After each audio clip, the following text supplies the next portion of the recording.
Kami lanjutkan bersama saya Maidop Elfrina. Saudara, Denmark kembali mengirim pasukannya untuk berlatih di kawasan Greenland setelah Amerika Serikat tetap ngotot untuk menduduki wilayah Greenland. Tentara Denmark tiba di Greenland Senin malam. Penambahan pasukan Denmark ini untuk ikut serta dalam latihan bersama dengan sejumlah pasukan NATO. Kementerian Pertahanan Denmark menyebut pengerahan pasukan untuk melatih kesiapan pengamanan di kawasan Greenland setelah Amerika Serikat tetap ngotot untuk menduduki Greenland.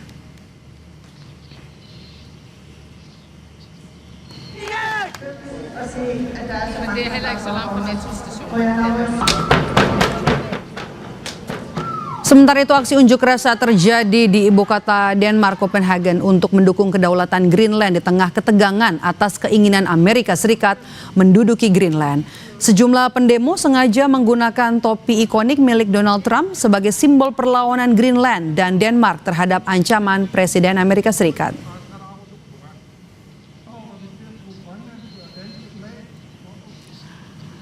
Presiden Amerika Serikat Donald Trump kembali memicu kontroversi dengan mengaitkan ambisinya atas Greenland dengan kekecewaan karena tak meraih hadiah Nobel Perdamaian. Sikap itu ia sampaikan secara terbuka melalui surat kepada Perdana Menteri Norwegia. Trump menyiratkan kegagalannya mendapatkan Nobel membuatnya tidak lagi ingin hanya fokus pada isu perdamaian. Ia menegaskan kini akan lebih mengedepankan apa yang dianggapnya sebagai kepentingan Amerika Serikat, termasuk menguasai Greenland.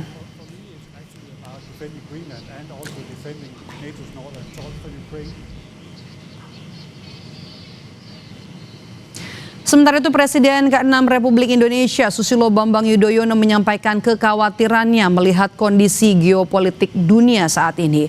SBY kemudian menyinggung potensi terjadinya Perang Dunia Ketiga. Menurut pandangan SBY, Perang Dunia Ketiga sangat mungkin terjadi. Terlebih hingga saat ini belum ada sinyal para pemimpin dunia untuk meredam segala ketegangan yang ada.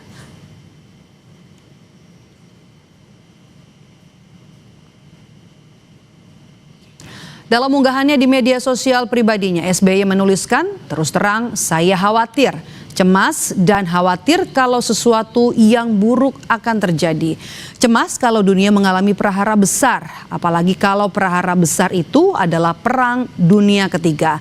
Sangat mungkin Perang Dunia Ketiga terjadi, meskipun saya tetap percaya hal yang sangat mengerikan ini bisa dicegah."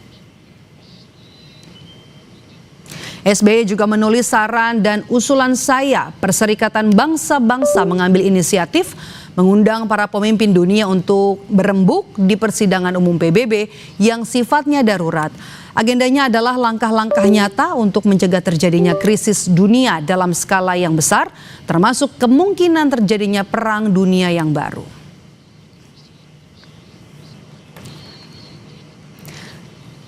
Ketika isu keamanan global semakin mencuat, Amerika Serikat justru mengirim sinyal keras ke Greenland dan ancaman terbuka dari Donald Trump terhadap pihak-pihak yang mendukung wilayah tersebut. Bagaimana PBB menyikapi rencana Trump? Apakah dunia bisa melawan rencana Presiden Amerika Serikat yang mengabaikan hukum internasional? Kita bahas bersama dengan Dina Prapto Raharja, praktisi dan pengajar hubungan internasional Synergy Policies. Selamat petang, Mbak Dina, dengan Maidop.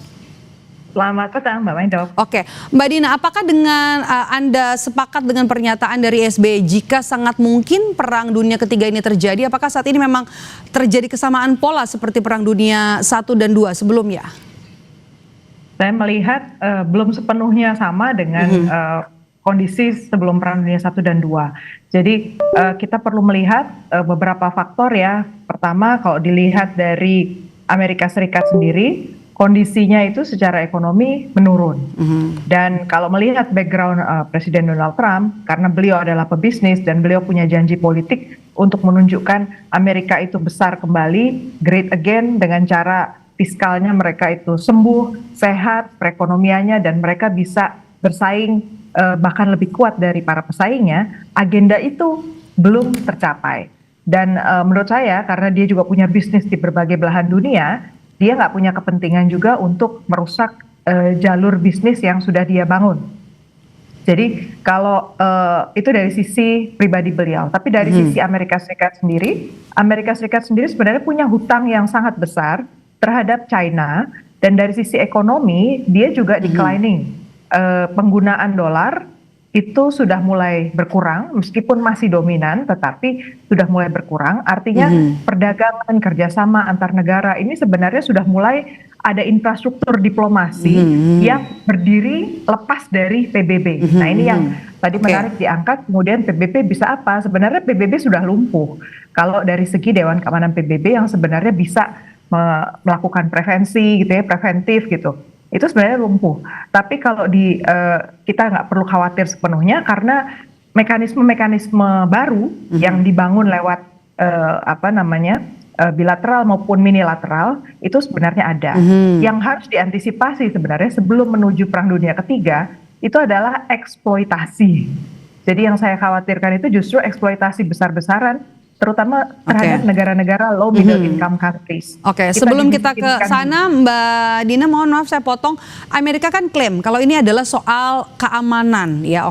Apakah langkah AS ini di Greenland murni soal keamanan atau bentuk baru soal kekuasaan global? Keamanan itu hanya satu dimensi dari apa yang diinginkan oleh Amerika Serikat. Geopolitik itu dimensinya ada politik, ada ekonomi, kemudian juga ada teknologi, ada pertahanan keamanan. Jadi kalau kita lihat secara lebih utuh, Amerika Serikat sudah mengantisipasi bahwa 10-20 tahun ke depan, kalau tidak berubah infrastrukturnya tadi, termasuk relasinya dengan negara-negara tertentu, jalur-jalur perdagangannya tidak dia perbaiki, maka dia pasti kalah. Terus akan menurun trennya, makanya dia minta Greenland, dan saya duga Greenland itu sebenarnya ujung-ujungnya bisa jadi deal, karena kalau saya lihat ada keterpecahan posisi di sisi Eropa juga, jadi nggak sepenuhnya nih Eropa itu satu suara.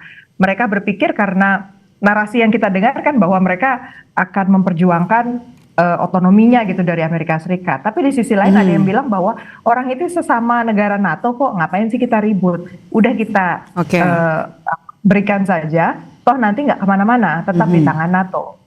Jadi deal ini kemungkinan juga masih akan diperjuangkan. Oh ya, satu lagi, Rusia dan China sejauh ini sangat-sangat menahan diri, bahkan Amerika Serikat menunjukkan gesture untuk menawarkan posisi Board of Peace yang Gaza itu ke Putin kan. Artinya belum ada rencana dalam waktu dekat, mudah-mudahan nggak tiba-tiba berubah pikiran. Mbak Dina, kalau Anda tadi bilang aksi Trump ingin mencaplok Greenland ini, PBB sudah lumpuh, kemudian apa yang bisa, diplomasi apa yang bisa dilakukan oleh negara-negara yang tidak menginginkan Perang Dunia Ketiga ini terjadi? Kita harus mulai bergegas, melakukan eksplorasi apa saja mekanisme diplomasi yang masih bisa kita pertahankan. Shuttle diplomasi itu salah satu yang harus kita kembangkan. Kemudian dengan negara-negara terdekat, negara tetangga plus gitu ya.